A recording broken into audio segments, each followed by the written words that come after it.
Student, आज हम लोग क्वेश्चन नंबर 23 स्टार्ट करेंगे। मैंने आपको पिछले वीडियो में बंद व साझेदारी लेखे में सुधार करने की थ्योरी समझाई थी। आज उसी से संबंधित एक सवाल हम लोग करेंगे। खाते यदि बंद हो जाए तो उसके बाद भूलों का सुधार कैसे किया जाए। क्वेश्चन नंबर 23 देखिए आप लोग। अवस्था साझेदारी जो लाभ हानि 2-2-1 के अनुपात में बांटते हैं, अनुपात अंडरलाइन, उनकी पूंजी क्रमशः 10,000, 8,000 और 6,000 रुपये आपको दी हुई है। वर्ष का अंतिम खाता बना लेने के पश्चात ये ज्ञात हुआ कि पूंजी पर 5% वार्षिक की दर से ब्याज साझेदारों के पूंजी खातों में जमा नहीं किया गया, जैसा कि साझेदारी संलेख में देना तय था। आपको यहाँ ये पढ़ लेने से समझ में आ गया कि हमसे अंतिम खाते बनाने के बाद क्या भूल हुई कि पूंजी पर ब्याज साझेदारों को भुगतान करना था। साझेदारी संलेख में प्रावधान था, लेकिन हमने भुगतान नहीं किया। इसी भूल का हमें सुधार करना है। आपसे क्या चाहते हैं, चिट्ठा बदलने के स्थान पर निश्चय किया गया कि नए वर्ष के प्रारंभ में आवश्यकता अनुसार साझेदार की पूंजी खाते या तो नाम करें या जमा कर समायोजित कर लिए जाए। इसके लिए पहले ही आपसे बोल रहे हैं पूंजी पर ब्याज देने नहीं देने के प्रभाव का एक विवरण पत्र, एक स्टेटमेंट बनाना है। और सेकंड, हमें उस सुधार के लिए क्या जर्नल प्रविष्टि करनी है वह भी यहाँ पर देनी है। तो पहले हम एक स्टेटमेंट बनाएंगे। भूल हमारे दिमाग में है कि हमसे क्या हुई है, पूंजी पर ब्याज देना था, नहीं दिया। हम एक स्टेटमेंट लीजिएंगे। कल हमने एक स्टेटमेंट सीखा था, स्टेटमेंट ऑफ प्रॉफिट। आज समायोजन के लिए बना रहे हैं तो statement of adjustment. Column particular हमारे पास कितने साझेदार हैं, 3, A, B, C, और एक कॉलम हम टोटल करेंगे ताकि हमें ज्ञात हो जाए कि कुल हमसे कितनी भूल हुई है। ऐसा एक स्टेटमेंट आप लोग भी खींचे। सबसे पहले हम दर्ज करेंगे जो भूल हुई वो। तो हमसे क्या भूल हुई, interest on capital at the rate of 5% per annum. हमने क्या किया, नॉट क्रेडिटेड। हमसे मेन गलती क्या हुई, हमने साझेदारों के खातों में उसे जमा नहीं किया। अब हम एक की पूंजी पर ब्याज निकालते हैं। एक की पूंजी आपको दी हुई है 10,000, तो 10,000 का 5% कितना होगा, 10% अगर हम निकालें तो 1,000 आता है। तो 5% के लिए हाफ कर दें, कितना आया, 500। नेक्स्ट, बी की पूंजी है हमारी 8,000, 8,000 का 5% 10% यदि करते हैं तो कितना आता है, 800। 5% करने के लिए हाफ करें तो कितना आ गया, 400। आप डायरेक्ट भी निकाल सकते हैं फॉर्मूला से, 10,000 × 5/100, 8,000 × 5/100। अब 6,000 पर निकाले, सी की पूंजी 6,000 का 5% निकाले, 6,000 × 5/100, तो वो कितना आएगा, 300। मतलब कुल पूंजी पर ब्याज की गलती हमसे कितनी हुई, 500, 400, 900, 900 और 300, टोटल कितना हो गया, 1200। ये 1200 रुपये यदि पूंजी पर ब्याज के रूप में आप लगाते तो पूंजी का ब्याज फर्म के लिए खर्चा होता, तो वो खर्चे से लाभ उतना कम हो जाता। वह लाभ हमने साझेदारों को बांट दिया अभी, तो ये बटा किस रूप में, लाभ के अनुपात के रूप में। तो हम उसे एडजस्ट करेंगे, distributed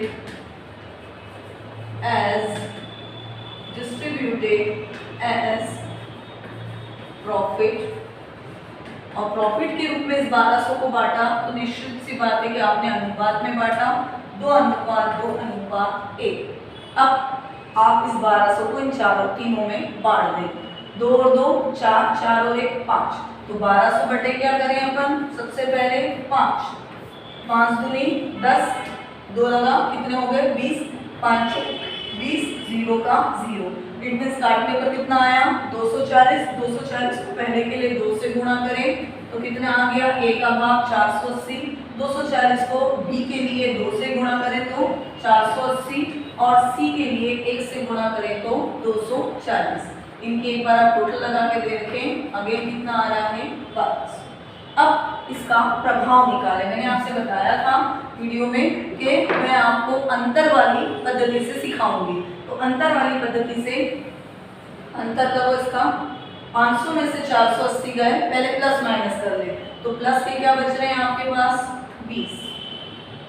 400 में से 480 नहीं जाएंगे, 480 में से 400 जाएंगे, लेकिन चिन्ह काय का लगेगा, माइनस का। कितना हुआ, माइनस के 80।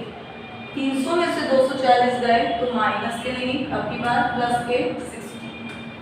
1200 में से 1200 गए, कुछ नहीं बचा, अब इनका प्रभाव समान आना चाहिए, प्लस माइनस इक्वल होना चाहिए। तो प्लस के 20 प्लस के 60 टोटल कितने हो गए 80, माइनस के भी 80, मीन्स लेना देना आपस में एडजस्ट हो गया, किसी को ज्यादा मिला किसी को कम। अब इसी प्रभाव को हम देखें कि हमें किसमें क्या प्रभाव और दिखाना है। तो हमारे यहाँ प्लस माइनस कुछ नहीं होता, हमारे यहाँ डेबिट और क्रेडिट है अकाउंट्स में। तो आपको साझेदारों के खातों में क्रेडिट पक्ष में गलती हुई तो प्लस क्या रहेगा क्रेडिट, ठीक है। तो ए को 20 रुपए से और हमें क्या करना है क्रेडिट, बी ऑलरेडी ज्यादा ले चुका है इसलिए बी को हम क्या करेंगे माइनस है इसलिए डेबिट, और सी को भी क्या करेंगे क्रेडिट। तो आपका डेबिट और क्रेडिट का योग इक्वल हो जाएगा। ये स्टेटमेंट आपका कंप्लीट हो गया। ये फाइनल राशि आपको एडजस्ट करनी है डिफरेंस से, ठीक है। अब इसी की आपसे क्या पूछी थी जर्नल, तो हम जर्नल बना लें। Journal entries in the books of, column याद होंगे जर्नल के, in the books of firm. Journal में हमारे कुल कितने कॉलम होते हैं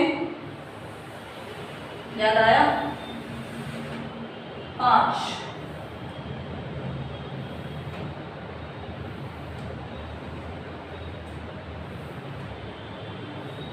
आड़ी लाइन डबल, आप लोग कॉपी में डबल लाइन खींच लेंगे।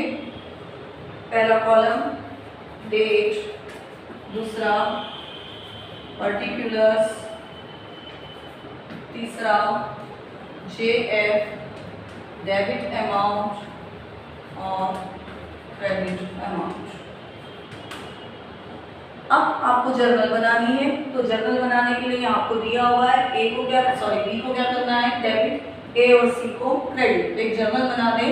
आपको डेट यहाँ इन्होंने नहीं दी, अगर दी होती सपोज तो नेक्स्ट ईयर अगले वर्ष के प्रारंभ की डेट यहाँ डाल देते। फिलहाल हम यहाँ चले 20 कैपिटल अकाउंट दिया, बी को डेबिट करना है 2 S capital account 2 seize capital account.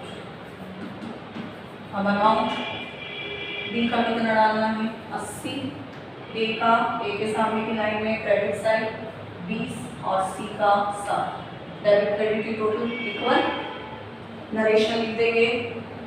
वे क्या किया हमने पूंजी पर ब्याज एडजस्ट किया, वे interest on capital at the rate of 5% per annum adjusted. Line खींचकर दोनों पक्षों का योग लगा देना। आप लोग जर्नल आप लोगों ने बना रखी है, आप सबको पता होगा। कंप्लीट करना सवाल को, मेरे पास स्पेस नहीं है, आप उसे कंप्लीट करना। 80 डेबिट की 80 क्रेडिट, ठीक है।